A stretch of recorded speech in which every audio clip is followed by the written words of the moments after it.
gustong magkaroon ng CR sa labas kasi para sa mga customer na yung hindi pangangailangan. Halo. Pasasungawin mo man kami. Pag nilubot lang. Nga sa ano lubo ito. Dahil sa di ano, sa dikit niya. Pag nilubot mo yan. O sa dikit niya din. Tungan to ng kulamber, papartisyon, tapos dingding na. Saka pwede na magamit mamaya. Bagay kaya hindi matapos yung bubong mamaya. Dingdingan lang, okay na yan. Basta yung bowl nakakabit na para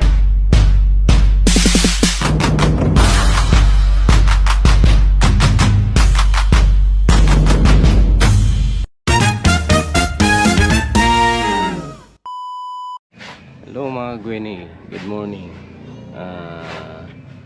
Panibagong araw na naman po sa buhay namin. At sa ngayon po ay nagsisimula na po yung paggawa ng additional CR dito sa labas ng bahay. Ito po ay matagal na rin po namin gusto magkaroon ng CR sa labas kasi para sa mga customer na yung hindi pangangailangan at hindi namin maibigay yung convenience nila pagdating sa ganun kasi private property nga po itong yung bahay, saka hindi naman po pwedeng lahat po sila yung mga customer na gustong mag CR ay papapasukin po namin sa loob ng bahay. Kaya po yun ang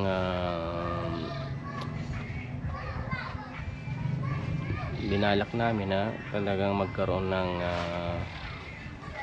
CR sa labas para yun ang magamit nila, hindi na sila papasok dito sa bahay.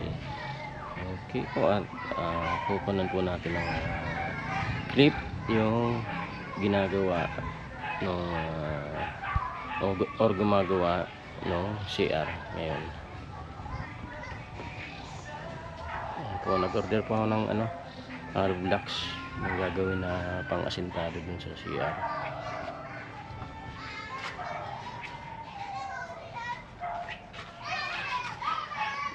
Kaya kanina mga dalawang tig-isang akutan, nag-rent po ako ng e-bike tapos yung tricycle ko po, kaya isaan lang yung biyahe kasi hindi sa hardware pala hindi pwedeng mag-order na yung konti lang yung bibilin mo, dapat daw 100 pataas yung hollow blocks kung mag-order ka na i-deliver. Kaya yung nangyari kahapon, wala akong nabiling hollow blocks, kaya yung ibang materyales lang yung bili ko, yung plywood, kabilya, yung bakal at saka yung semento. Tapos kanina bumili ako ng hollow blocks dyan lang sa may malapit dun sa may cemetery. At yun nga po, sinisimulan na nila yung paggawa ng CR.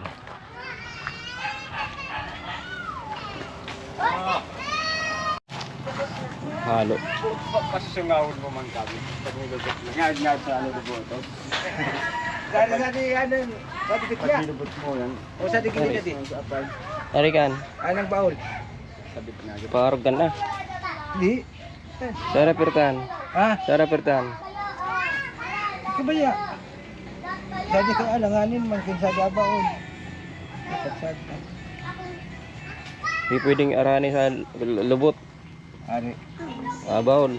Sadi. Hindi pwedeng arani. Sadi. Oo. Hindi kabaya. O sabi ay pwede. Sa days na pala na ako, pertan. Sadit sana. Sa makalutin natin. Bawal sumataba. Dimigaw sa pertan. Dito rin sila awak. Tagilid sila mag-loob. Tagilid.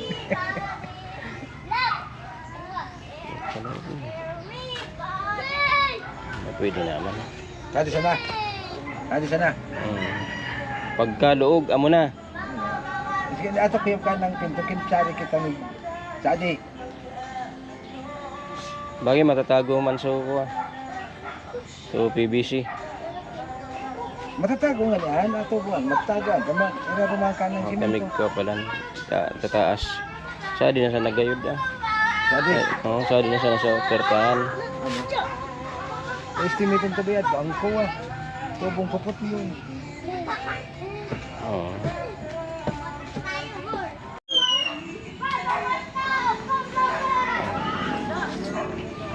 Yun na lang sinabi sa Poso Negro yung gagawin CR para hindi na masyadong malayo, tsaka malayo din dun sa poso, sa bomba. Kasi may nag-comment na dapat daw ilayo dun sa poso. Pero mababaw lang naman yung Pero sabi ko naman kay Ate Mama, mas maganda siguro ilapit na lang dito sa Poso Negro para wala nang gaanong gagawin, para mapadali yung paggawa ng CR. Malit lang po yan. Tama lang yung isang tao.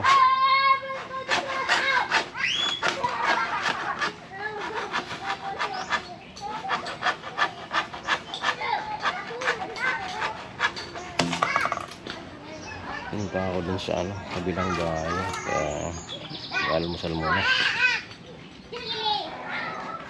Ayan. Mga batang makukulit. Papahilot si Mama. Mabigat daw yung katawan niya. Ayan. Hindi pagkasasali man tayo ko ng upago.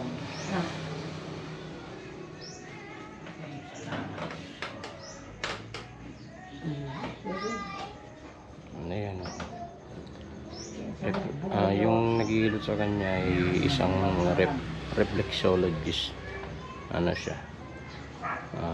Bulag.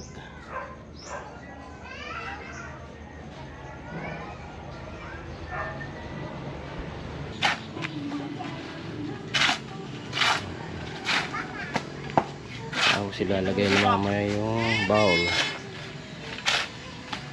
Tapos bukas yung dingding saka pintuan. Hello mga kagweni, hapon na. Natapos na yung palitada ng bagong CR. Tapos bukas na lang daw pagpapatuloy yung paggawa. Naman yung paglagay ng bowl at saka yung pagkabit ng dingding saka bubong saka pintuan. Bukas na lang. Sa ngayon hindi kasi pwedeng hindi pwedeng sariwa pa kasi yung semento. Hindi pa pwedeng patungan o lagyan ng mga bagay na tapos magpupukpok, kasi ang papatay dyan yung light materials lang. Kaya patitigasan mo na ito magdamag. Tapos bukas kailang patungan to ng lumber, papartition, tapos dingding na, saka lagyan ng bubong. Ayan po. Lalagyan pa rin ng isang step dito kasi medyo mataas. Isang step. Tapos tong pintuan, lagyan pa ng konti, babawasan pa to para medyo malaki-laki. Kasi baka may customer na mataba, baka hindi magkasya sa pintuan. Ayan po. Yan, dahil kakabit yung bowl. Harap dito. Sa may pinto. Laki rin naman para sa isang tao to. Akala ko maliit lang. Pero nung na forma na, okay lang. Tama lang sa isang CR na ano, yung single. Ayan po. Tapos dito, pwede pa namang dumaan dito. Tatanggalin lang yung tambak. Punta din sa gripo. Paayusin na lang yung dadaanan dyan. Ayan po. Ano po mo yung update dito sa ginagawang CR sa labas. The next day. Hello mga kagweni. Ito na yung second day nung paggawa ng CR.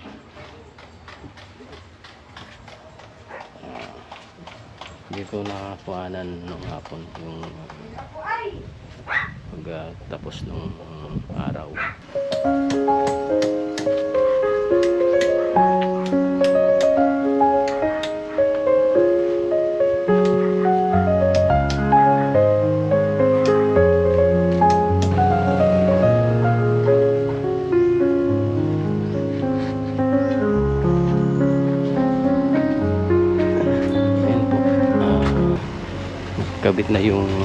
Ikabit na po yung bowl sa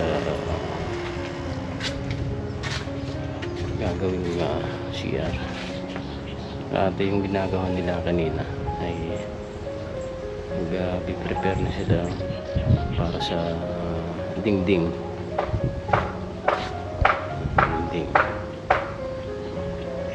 Hopefully sana matapos yung araw. Kaya lang hindi ko sigurado. Sana matapos na yung araw para pwede na magamit mamaya. Bagay kasi hindi matapos yung bubong mamaya. Dingdingan lang, okay na yan. Basta yung bowl nakakabit na para naman di magamit na yung customer sa labas. Para hindi na maligaw dito sa loob pag magkikisiar. Ayan po yung update niya. A few moments later. So ayun mga kagani, ang aking pagbabalik. And ayun, si Dada yung nagsimula nung pag-vlog dito sa pa-project Mama na sinuportahan po ni Kuya Jojo, which is yung pa-CR. Ito na po ito.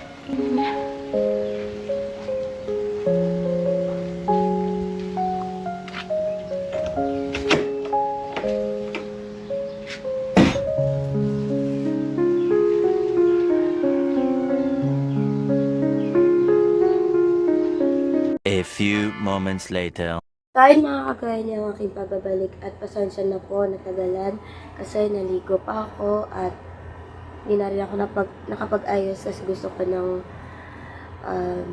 makapag-vlog noon. At ayun na mga kagaya niya, nakita niyo na yung CR na naipagawa ko at sa tulong po yun ni Kuya Jojo, na-sponsor po siya ng 10,000 pesos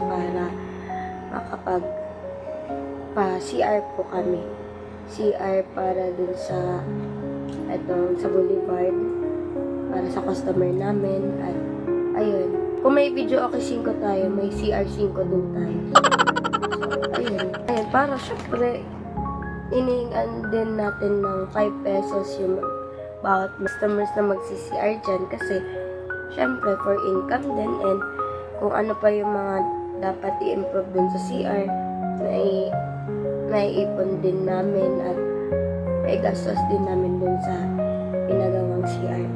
So, yung project CR ni Mother, yun na, sinuportahan po ni Kuya Jojo. Maraming salamat po, Kuya Jojo. God bless you always and keep safe.